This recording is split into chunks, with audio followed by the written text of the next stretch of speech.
सभी का स्वागत एक बार फिर से मेरे चैनल पर। तो आइए आज सुनते हैं मुंशी प्रेमचंद की एक और खूबसूरत सी कहानी, मुबारक बीमारी। तो आइए दोस्तों शुरू करते हैं। रात के 9 बज गए थे। एक युवती अंगीठी के सामने बैठी हुई आग फूंकती थी और उसके गाल आग के कुंदनी रंग में दहक रहे थे। उसकी बड़ी बड़ी आंखें दरवाजे की तरफ लगी हुई थी। कभी चौंक कर आंगन की तरफ ताकती, कभी कमरे की तरफ। फिर आने वाले की इस देरी से त्योरियों पर बल पड़ जाते और आंखों में हल्का सा गुस्सा नजर आता। कमल पानी में झकोले खाने लगता। इसी बीच आने वाले की आहट मिली। कहार बाहर पड़ा खर्राटे ले रहा था। बूढ़े लाला हरनाम दास ने आते ही उसे एक ठोकर लगाकर कहा, कमबख्त, अभी शाम हुई है और अभी से लंबी तान ली। नौजवान लाला हरिदास घर में दाखिल हुए, चेहरा बुझा हुआ, चिंतित। देवकी ने आकर उनका हाथ पकड़ लिया और गुस्से व प्यार की मिली हुई आवाज़ में बोली, आज इतनी देर क्यों हुई? दोनों नए खिले हुए फूल थे। एक पर ओस की ताजगी थी, दूसरा धूप में मुरझाया हुआ। हरिदास, हाँ, आज देर हो गई।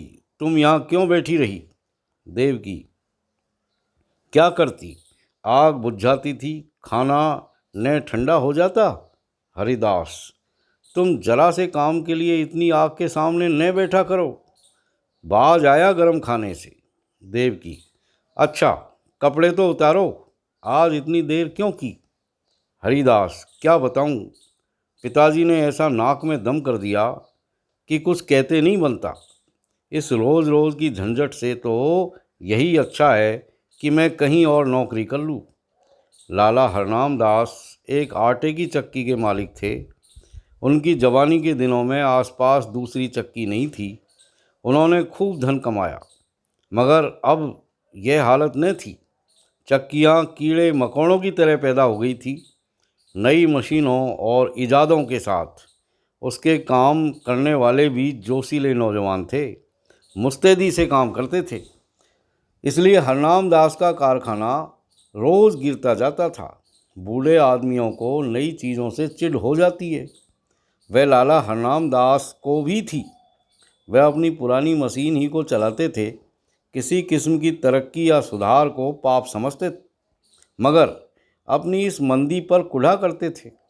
हरिदास ने उनकी मर्जी के खिलाफ कॉलेजिएट शिक्षा प्राप्त की थी और उसका इरादा था कि अपने पिता के कारखाने को नए उसूलों पर चलाकर आगे बढ़ाएं। लेकिन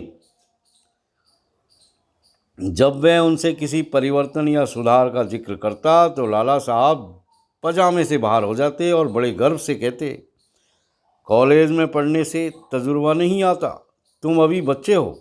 इस काम में मेरे बाल सफ़ेद हो गए हैं। तुम मुझे सलाह मत दो, जिस तरह मैं कहता हूँ काम किए जाओ। कई बार ऐसे मौके आ चुके थे कि बहुत ही छोटे मसलों में अपने पिता की मर्जी के खिलाफ काम करने के जुर्म में हरिदास को सख्त फटकारें पड़ी थी। इसी वजह से अब वह इस काम में कुछ उदासीन हो गया था और किसी दूसरे कारखाने में किस्मत आजमाना चाहता था, जहां उसे अपने विचारों को अमली सूरत देने की ज़्यादा सहूलतें हासिल हो। देवकी ने सहानुभूतिपूर्वक कहा, तुम इस फिक्र में क्यों जान खपाते हो? जैसे वे कहें वैसे ही करो। भला दूसरी जगह नौकरी कर लोगे तो वे क्या कहेंगे? और चाहे वे गुस्से के मारे कुछ न बोलें, लेकिन दुनिया तो तुम्ही को बुरा कहेगी। देवकी नई शिक्षा के आभूषण से वंचित थी। अपने स्वार्थ का पाठ न पढ़ा था, मगर उसका पति अपने अल्मा मेटर का एक प्रतिष्ठित सदस्य था। उसे अपनी योग्यता पर पूरा भरोसा था, उस पर नाम कमाने का जोश। इसलिए वह बूढ़े पिता के पुराने ढर्रों को देखकर धीरज खो बैठता था। अगर अपनी योग्यताओं के लाभप्रद उपयोग की कोशिशों के लिए दुनिया उसे बुरा कहे तो उसकी परवाह नहीं थी। झुंझला करके बोला, कुछ मैं अमीरत की घड़ियाँ पीकर तो नहीं आया हूँ कि सारी उम्र उनके मरने का इंतज़ार करूँ। मूर्खों की अनुचित टीका टिप्पणियों के डर से क्या अपनी उम्र बराबर कर दूँ?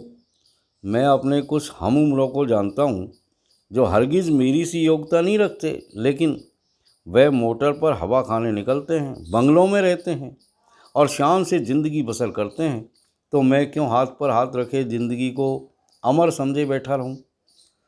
संतोष और निष्प्रहता का युग बीत गया। यह संघर्ष का युग है। यह मैं जानता हूं कि पिता का आदर करना मेरा धर्म है, मगर सिद्धांतों के मामले में मैं उनसे क्या, किसी से भी नहीं दब सकता। इसी बीच कहार ने आकर के कहा, लाला जी थाली मंगाते हैं। लाला हरनाम दास हिंदू रस्म रिवाज के बड़े पाबंद थे, मगर बुढ़ापे के कारण चौके के चक्कर से मुक्ति पा चुके थे। पहले कुछ दिनों तक जाड़ों में रात को पूरियां न हजम होती थी, इसलिए चपातियां ही अपनी बैठक में मंगा लिया करते थे। मजबूरी ने वह कराया था जो हुज्जत और दलील के काबू से बाहर था। हरिदास के लिए भी देवकी ने खाना निकाला। पहले तो वह हजरत बहुत दुखी नजर आते थे, लेकिन बघार की खुशबू ने खाने के लिए चाव पैदा कर दिया था। अक्सर हम अपनी आँख और नाक से हाजमे का काम लिया करते हैं। लाला हरनाम दास रात को भले चंगे सोए, लेकिन अपने बेटे की गुस्ताखियाँ और कुछ अपने कारोबार की सुस्ती और मंदी उनकी आत्मा के लिए भयानक कष्ट का कारण हो गई। और चाहे इसी उद्विग्नता का असर हो, चाहे बुढ़ापे का, सुबह होने से पहले उन पर लकवे का हमला हो गया। जबान बंद हो गई और चेहरा ऐंठ गया। हरिदास डॉक्टर के पास दौड़ा। डॉक्टर आए, मरीज को देखा और बोले, डरने की कोई बात नहीं, सेहत होगी, मगर 3 महीने से कम न लगेंगे। चिंताओं के कारण यह हमला हुआ है, इसलिए कोशिश करनी चाहिए कि वह आराम से सोए, परेशान न हो और जबान खुल जाने पर भी जहाँ तक मुमकिन हो बोलने से बचें। बेचारी देवकी बैठी रो रही थी। हरिदास ने आकर उसको सांत्वना दी और फिर डॉक्टर के यहाँ से दवा ला करके दी। थोड़ी देर में मरीज को होश आया। इधर उधर कुछ खोजती हुई सी निगाहों से देखा कि जैसे कुछ कहना चाहते हैं, और फिर इशारे से लिखने के लिए कागज़ मांगा। हरिदास ने कागज़ और पेंसिल रख दी तो बूढ़े लाला साहब ने हाथों को खूब संभाल कर लिखा, इंतजाम दीनानाथ के हाथ में रहे। ये शब्द हरिदास के हृदय में तीर की तरह लगे। अफसोस, अब भी मुझ पर भरोसा नहीं, यानी कि दीनानाथ मेरा मालिक होगा और मैं उसका गुलाम बन कर के रहूँगा। यह नहीं होने का। कागज़ लिए देवकी के पास आए और बोले, लाला जी ने दीनानाथ को मैनेजर बनाया है। उन्हें मुझ पर इतना एतबार भी नहीं है, लेकिन मैं इस मौके को हाथ से जाने नहीं दूंगा। उनकी बीमारी का अफसोस तो ज़रूर है, मगर शायद परमात्मा ने मुझे अपनी योग्यता दिखलाने का यह अवसर दिया है और इससे मैं ज़रूर फ़ायदा उठाऊंगा। कारखाने के कर्मचारियों ने इस दुर्घटना की खबर सुनी तो बहुत घबराए। उनमें कई निकम्मे बेमसरफ आदमी भरे हुए थे जो सिर्फ खुशामद और चिकनी चुपड़ी बातों की रोटी खाते थे। मिस्त्री ने कई दूसरे कारखानों में मरम्मत का काम उठा लिया था। रोज़ किसी न किसी बहाने से खिसक जाता था। फायरमैन और मशीन मैन दिन को झूठ मूठ चक्की की सफाई में काटते थे और रात के काम करके ओवर टाइम की मजदूरी लिया करते थे। दीनानाथ जरूर होशियार और तजुर्बेकार आदमी था, मगर उसे भी काम करने के मुकाबले में, जी हाँ, रटते रहने में ज़्यादा मज़ा आता था। लाला हरनाम दास मजदूरी देने में बहुत हीले हवाले किया करते थे और अक्सर काट कपट के भी आदी थे। इसी को वह कारोबार का अच्छा उसूल समझते थे। हरिदास ने कारखाने में पहुंचते ही साफ शब्दों में कह दिया कि तुम लोगों को मेरे वक्त में जी लगाकर काम करना होगा। मैं इसी महीने में काम देखकर सबकी तरक्की करूंगा, मगर अब टाल मटोल का गुजर नहीं।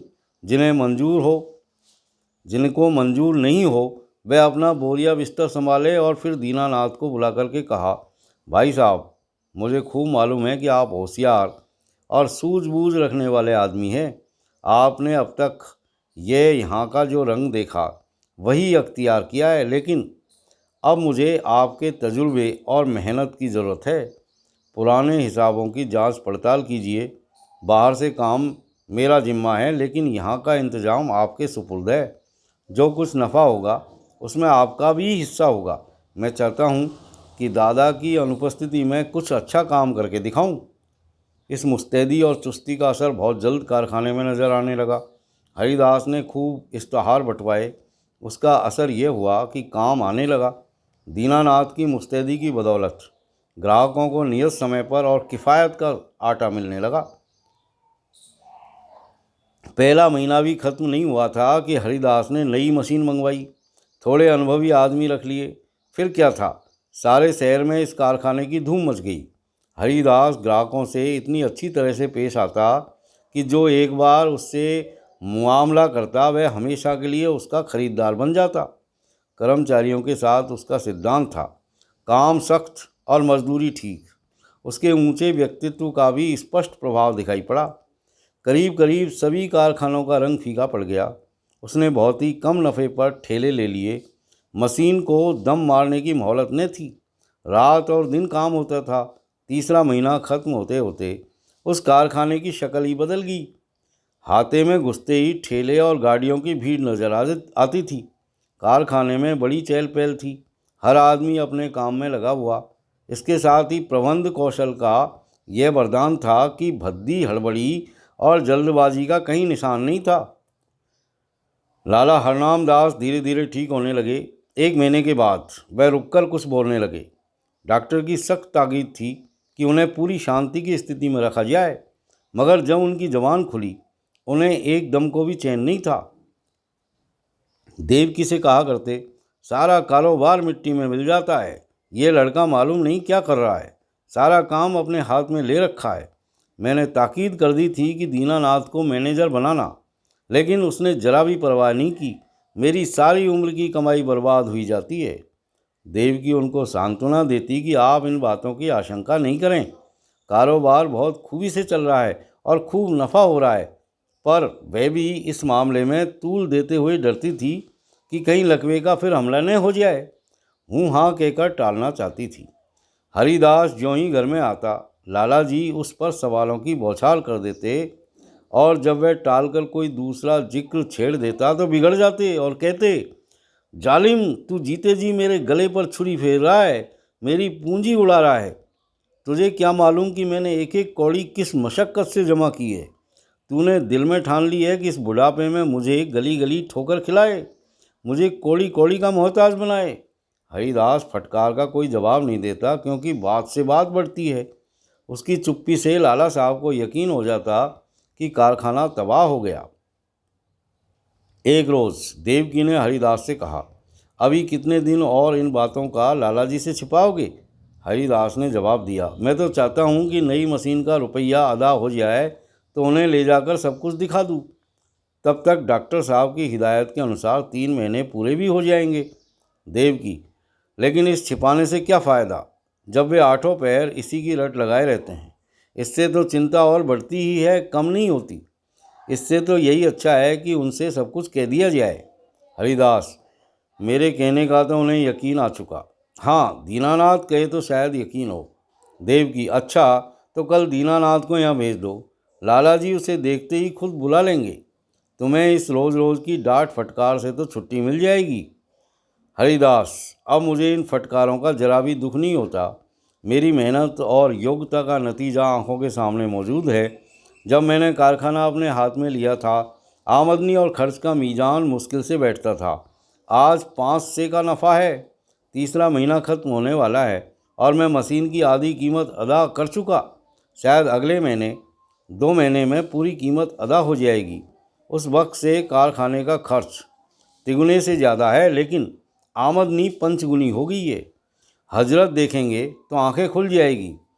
कहाँ हाथे में उल्लू बोलते थे। एक मेज़ पर बैठे आप ऊँगा करते थे, एक पर दीनानाथ कान कुरेदा करता था। मिस्त्री और फायरमैन ताश खेलते थे। बस 2-4 घंटे चक्की चल जाती थी। अब दम मारने की फुर्सत नहीं है। सारी ज़िंदगी में जो कुछ न कर सके वह मैंने 3 महीने में करके दिखा दिया।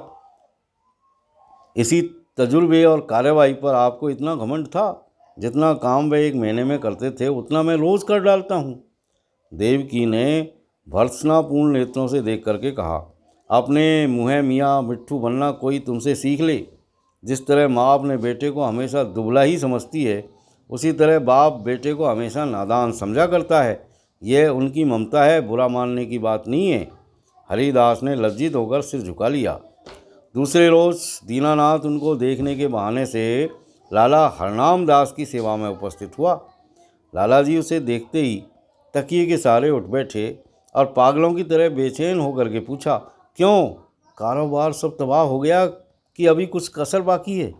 तुम लोगों ने मुझे मुर्दा समझ लिया है, कभी बात तक नहीं पूछी। कम से कम मुझे ऐसी उम्मीद न थी। बहू ने मेरी तीमारदारी न की होती तो मर ही गया होता। दीनानाथ, आपका कुशल मंगल रोज बाबू साहब से पूछ लिया करता था। आपने मेरे साथ जो नोकिया किए है उन्हें मैं भूल नहीं सकता। मेरा एक एक रोआ आपका एहसानमंद है। मगर इस बीच काम ही कुछ एकस था कि हाजिर होने की मोहलत नहीं मिली। हरनाम दास, खैर, कारखाने का क्या हाल है? दिवाला होने में क्या कसर बाकी है? दीनानाथ ने ताज्जुब के साथ कहा, यह आपसे किसने कह दिया कि दिवाला होने वाला है? इस अरसे में कारोबार में जो तरक्की हुई है वह आप खुद अपनी आंखों से देख लेंगे। हरनाम दास व्यंगपूर्वक बोले, शायद तुम्हारे बाबू साहब ने तुम्हारी मनचाही तरक्की कर दी। अच्छा, अब स्वामी भक्ति छोड़ो और साफ बतलाओ। मैंने ताकीद कर दी थी कि कारखाने का इंतजाम तुम्हारे हाथ में रहेगा, मगर शायद हरिदास ने सब कुछ अपने हाथ में रखा। दीनानाथ, जी हाँ, मगर मुझे इसका जरा भी दुख नहीं। वही रईस काम के लिए ठीक भी थे। जो कुछ उन्होंने कर दिखाया वह मुझसे हरगिज़ नहीं हो सकता। हरनाम दास, मुझे ये सुनकर हैरत होती है। बतलाओ, क्या तरक्की हुई? दीनानाथ, तफसील तो बहुत ज़्यादा होगी, मगर थोड़े में ये समझ लीजिए कि पहले हम लोग जितना काम एक महीने में करते थे उतना अब हर रोज़ होता है। नई मशीन आई थी, उसकी आधी कीमत अदा हो चुकी है। वह अक्सर रात को भी चलती है। ठाकुर कंपनी का 5,000 मन आटे का ठेका लिया था, वह पूरा होने वाला है।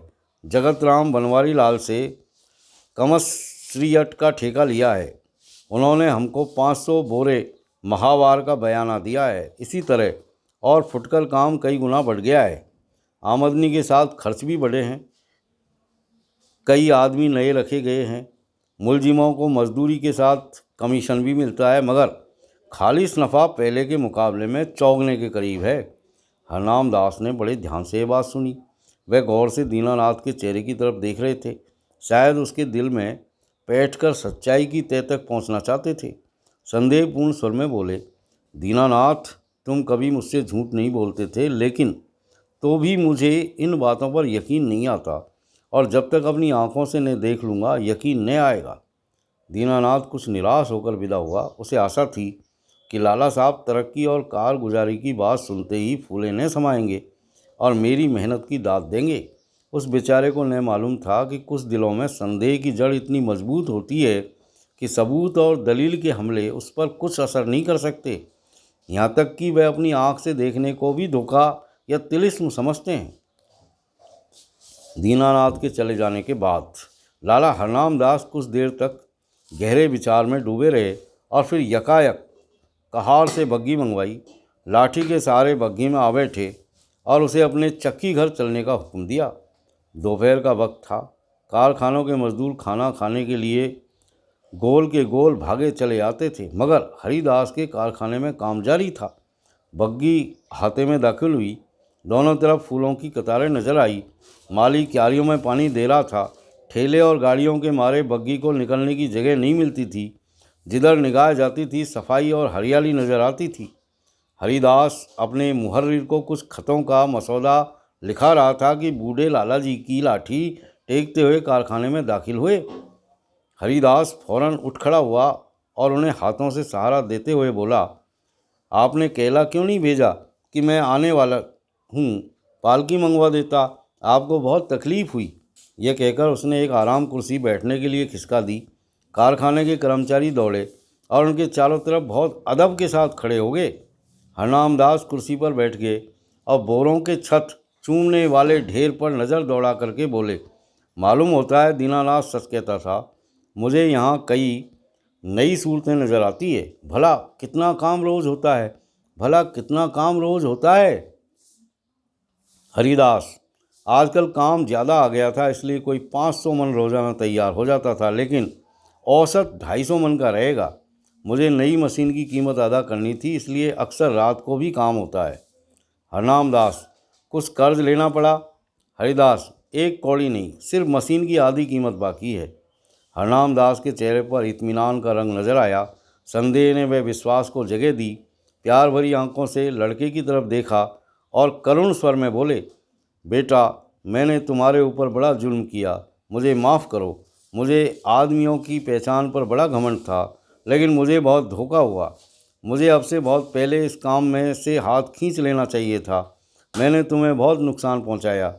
यह बीमारी बड़ी मुबारक है जिसने तुम्हारी परख का मौका दिया और तुम्हें लियाकत दिखाने का। काश यह हमला 5 साल पहले ही हुआ होता। ईश्वर तुम्हें खुश रखे और हमेशा उन्नति दे। यही तुम्हारे बूढ़े बाप का आशीर्वाद है। तो प्यारे साथियों, यहाँ ये खूबसूरत सी कहानी पूरी होती है। अगले वीडियो में फिर मिलते हैं, तब तक के लिए have a nice time. Thank you very much.